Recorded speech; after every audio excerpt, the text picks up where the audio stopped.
Good morning. अब ये हम लोग मोलारिटी का एक प्रॉब्लम है, इसको सॉल्व करते हैं। यहाँ क्या लिखा हुआ है, calculate the molarity of a solution containing 5 gram of sodium hydroxide in 450 ml solution. तो सबसे पहले गिवन डेटा क्या है उसको पहले लिख लेते हैं। गिवन डेटा क्या बोल रहा है, given data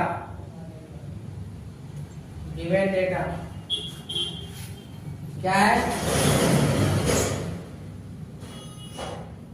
mass of sodium hydroxide how 5 gram, mass of sodium hydroxide 5 gram, mass of sodium hydroxide 5 ग्राम। अब क्या है, फिर वॉल्यूम निकालना है, वॉल्यूम ऑफ सॉल्यूशन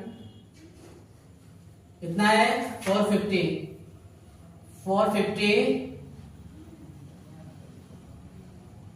ml।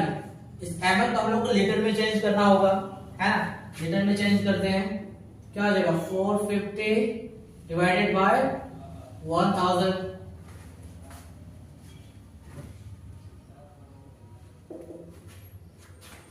किसमें हो गया, ये लीटर में हो गया। इसको लिख सकते हैं 450 into 10 to the power 3, 10 to the power minus 3 litre. Okay, एक बार देख लीजिए फिर से, क्या है molar mass of sodium hydroxide. अब कैसे निकालेंगे, बहुत आसान है, देख लेते हैं। इसमें देख, आप इसमें देख लीजिए किस किस से मिलकर बना है ना। Molar mass of sodium hydroxide NaOH।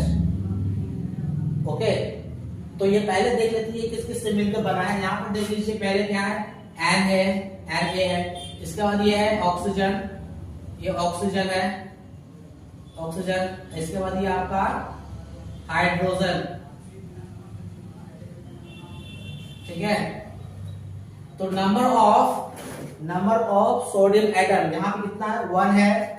यहां लिखते हैं 1 इंटू सोडियम एटॉमिक मास कितना होता है, एटॉमिक मास ऑफ सोडियम कितना होता है 23। Okay, atomic mass of 1 sodium atom कितना होता है 23 होता है। प्लस अब ऑक्सीजन की बारी, ऑक्सीजन कितना है, ऑक्सीजन का एटम कितना है 1 है, ब्रैकेट में डाल देते हैं, इनटू ऑक्सीजन का एटॉमिक मास कितना होता है, 1 एटम का एटॉमिक मास कितना होता है, atomic mass of 1 oxygen atom that is 16। अब प्लस अब क्या हाइड्रोजन है, हाइड्रोजन का यहाँ कितना है, number of atoms of hydrogen is 1, bracket देते हैं, bracket 1 into atomic mass of hydrogen atom 1 कितना हो जाएगा ये 23 plus 16 plus 1 40 gram mole inverse. यहां लिख सकते हैं ना 40 gram mole inverse. Okay,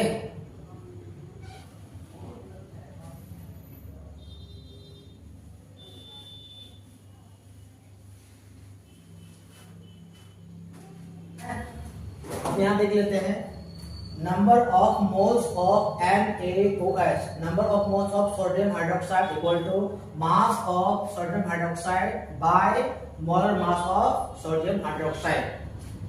mass of sodium hydroxide कितना था 5 gram divided by molar mass कितना है 40 gram mole inverse. Gram gram cancel out, कितना हो जाएगा आपका 0.125 mole. 5 gram divided by 40 gram mole inverse. Mole minus 1, mole minus 1 तो हम लोग क्या बोलते हैं मोल इनवर्स। ओके, तो ग्राम ग्राम कैंसल आउट, कट गया आपका। अच्छा, 5 डिवाइडेड बाय 40 कितना आएगा 0.125। ये मोल इनवर्स है ना, ये ऊपर जाएगा तो मोल बन जाएगा। ओके, इसको हम लोग ऐसे लिख सकते हैं ना, मोल इनवर्स उसको लिख सकते हैं 1 बाय मोल ऐसा भी लिख सकते हैं, ठीक है।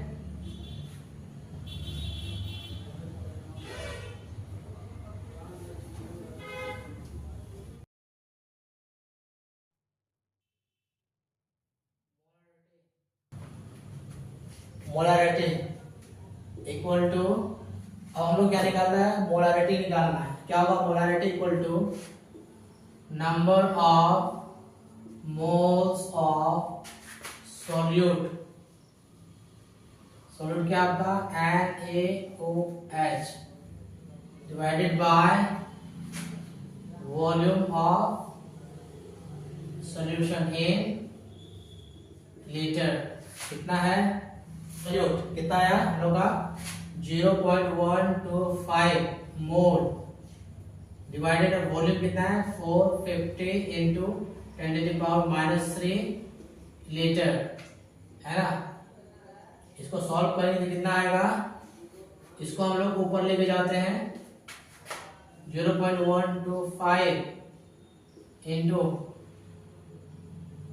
1000 मोल डिवाइडेड बाय 450 लीटर। फाइनली इसको सॉल्व करें तो क्या आएगा हम लोग के पास 0.2777 मोल लीटर इनवर्स, है ना। हम लोग यही तक लेते हैं। पॉइंट के बाद, इस पॉइंट के बाद जो चौथा डिजिट जो है ये क्या है 7 है, 5 से बड़ा है तो इस वाले में +1 कर देंगे 0.278 क्या हो जाएगा मोल लीटर इनवर्स। इसको क्या लिख सकते हैं हम लोग 0.278 capital L। Mole litre inverse को क्या लिख सकते हैं हम लोग कैपिटल L। आंसर।